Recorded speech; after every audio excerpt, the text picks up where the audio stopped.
the O'Haras, the Sneeze, the McKenzies. Brother, you got to get this attitude back on this team. Now, we got some players, but they got to develop a tough, I'm going to punch you in the face attitude, especially when you come to our home. I've spoken about this before. And you know why you don't got it? Because it stems from the top. It comes from the top, brothers.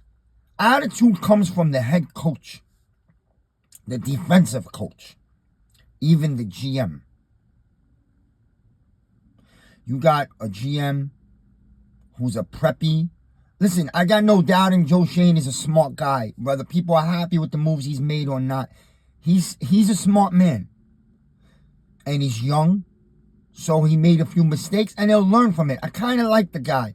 But again, he's a man in a suit. He's a businessman. You're a head coach, okay? You want to go back? The Bill Parcellses, the Tom Coughlins. Even Dan Reeves had that angry face about him. Yo, even Jim Fossil, he had toughness. He had a bark, and he'd bite, and the team played like it. You had guys like Barrow, Strahan, Jesse Armstead. Where are these guys? You have a head coach here that screams and yells on the sideline, but it comes off more like a baby that's crying for a bottle of milk. Like, that's what it's come off. You know, his first year, he talked that shit and smoked that cigar and came out like a gangster with Michael Jordan sneakers right out of his truck. And you know what? From game one, he showed that I don't give a shit. I'm going for wins. And, yo, we were all in. And the team kind of took on that little bulldog attitude that he had with the weight and the cigar and those angry eyes, brother, and that weasel smile. Yo, what happened to that? Swinging his arm on the sidelines. Yo, Dable's got to get that back. I don't care if he's got to get back and start eating again or something. He's got to get that angry, tough attitude, because that type of aura and energy transcends through the team, especially the defense and the running game. And we've gone over this. The Giants have to get back to defense and running the ball. Until the Giants start developing their own drafted players and get an attitude back in this fucking building, we are never going to be successful. Stop looking to steal other teams' players. Stop crying about free agency.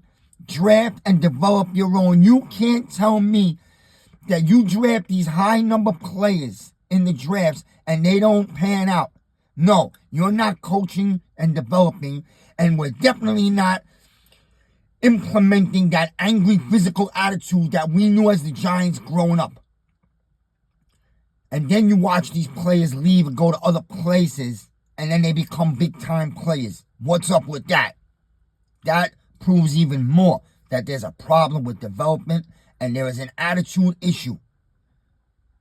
This soft, weak, losing mentality has got to go. We need a couple of beast animals off the streets. Forget about the big-time colleges. Go find me guys in the streets that are willing to kill to play their football on this team. Old school. Sexy, young, fast talent. That's all nice. You need a couple of those, of course. We already have a couple of those. You need the tough animals in the trenches, and you need linebackers that are going to stare down the running back and quarterbacks and bark at them at the line of scrimmage. And when you tackle, you got to knock the shit out them. Nobody comes in your home and feels that it's going to be a freebie day. We're going to do whatever we want and be on ESPN tonight. Nah, that shit is over. You walk into our stadium, you're in for a black and blue day. It's going to be nasty, ugly, and you're leaving limping, holding your arms, and hurting. And we got to get back to that. And I feel Schoen has built a nice defense here now. We need a little more, but it's about attitude. And the attitude comes from the top. And when you're sitting around and you're waiting and begging a 40-year-old man has become a complete clown. Once a Hall of Fame legend has become a clown. Can he still play? Probably. You better have a real good O-line for him. The Jets proved that because the Jets didn't build their O-line and they fucked him up on the 4th play of the first year. And it took him like a year and a half to recover, let's be honest. But the problem with Rodgers is he continues to do this. It's more important for his name to be bounced around, that he be in the news, that he be on the McAfee shows. He's a drama queen. It tells you a lot about a man when he doesn't have a woman. His fiance has poo-pooed him that he ruined her life. Sort of like he did to the Jets. Destroyed all the coaches' careers. Destroyed the team. Dude, I understand he could play ball, but all the shit that comes with him. And believe me, 2 weeks ago, I was all in. Get me Rodgers. Let's see what we could do this year. And draft a young kid. So you got a guy for a year to make the owner happy and the fans have something to watch. And we got a future with the young kid. Here we are 2 weeks later, and I'm no longer interested at all because of all the nonsense this guy does. He's laying on a beach. Don't be fooled. Don't think for a second that Aaron Rodgers didn't hire or wasn't told that there's going to be a cameraman around filming him. He knew. He's a goddamn diva. He wanted those pictures to get out. It's all a game, bro. It's not about football no more to him. Because when you're about football, you can't wait to sign on a team, get in the facility, start working out, meet your teammates, call a private practice with the receivers. Bro, he ain't about any of that, man. He's cocky, arrogant, and thinks he's above it. And he hasn't been the same player in 4 years. His personality sucks, man. I don't know what happened to the guy. But Joe Schoen, hold some dignity. I don't care how bad it's been the last few years for the Giants. When you walk in that stadium, those 4 shiny Lombardis punch you right in the face right away. They're still there. You're still the New York Football Giants. You still represent the greatest city in the world. So have some dignity and tell Rodgers to get lost. You got Winston. You got Russell Wilson. You got Flacco. Hey, go grab 2. Get me Winston or Russell Wilson and add a Flacco on the cheap to the room because he could teach a lot and he could bring a lot. And then in the draft, you go find a kid. And you know what? Listen, if Shador's there at 3 and it just seems like it's been a match between the two, like a little love affair going on for a long time and it died down, but I think it's going to come back around full circle. And if he's there on draft night at 3, go draft your Shador if that's the guy you want. The entire fan base will back it up once he's drafted. But if he's not, or you don't have the conviction about him that some out there do, whatever the case is, draft your guy. You waited 4 years to draft your guy. Go draft your guy. And Abdul Carter is the best fucking game wrecker player in this draft. And if Carter's there at 3, you got a real tough decision. But me personally, and I'm not making the picks, but if you ask me what I would do, I'm picking Carter at 3 and putting this defense at number 1 in the NFC East. Because you're going to need it when you're playing the Eagles in Washington. And Dallas to a degree also. Okay? You stack the defense up to stop the run. You'll add another defensive tackle in this draft. That would be in the 3rd round for me. You don't got to take him that early. There's a whole bunch. You just need a guy that specializes in stuffing the run. So go with the rotation. But if you add a Carter on the outside and you got 3 edge rushers, and I think you're going to see a better year out of Kayvon once the Giants, commit to stopping the run, which I think you'll see a better job of this year. You'll see a better Kayvon off the edge. Burns is a beast, and you add a monster like Carter. I mean, go look at the film. There hasn't been a guy that bends like Carter around the edge in a long time. This guy is Parsons to a T. It's scary. He even looks like him. He wears his jersey. It's like, dude, it's like God saying, yo, I'm sending you a second Parsons because you fucked up and missed the first one. You take Carter at 3. And then you could do 2 things. You could take the 34 and the 99 and come back up after Dart if you want to. But I don't think Dart's going to be there because with the Raiders at 6, the Jets at 7, the Saints at 9, and then the Steelers, all those teams are going to be looking at him. The Jets might pass for this season. I don't think the Saints will. And I think the Steelers will be all over him. So I try to be realistic. And you know, it's well advertised by me that I think Jackson Dart's going to be a really good NFL franchise quarterback. But I'm going to play the real. I'm going to be real. Probably not having him. You take Carter at 3.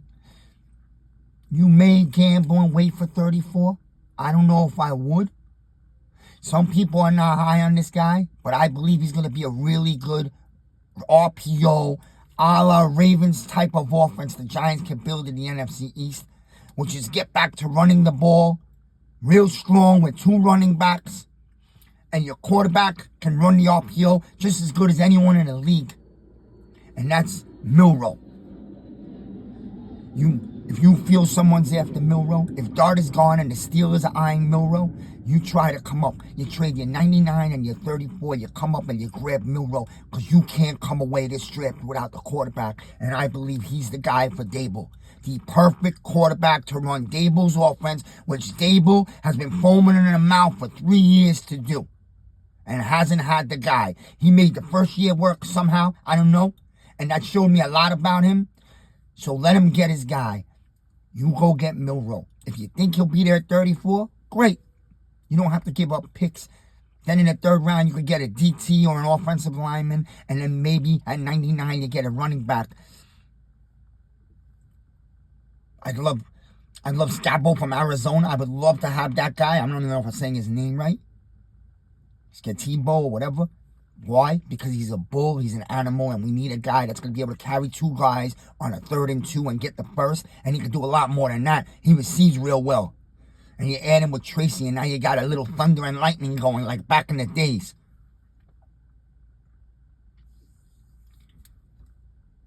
Yo. Just some Miz talk. Carter and Milroe. With veteran quarterbacks in the room. There's nothing wrong with taking a Russ Wilson or Winston and then adding a Flacco on the cheap for 1 year. You could use that type of mind. He can educate the quarterbacks in the room. You went from a garbage quarterback room to a pretty strong one. Carter, Milroe sits for a year and learns and works on his throwing. Because athletically, that guy's a beast.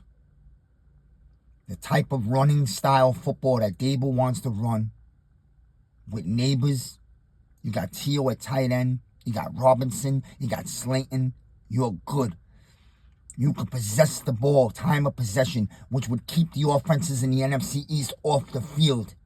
Even a little more. Would help so much.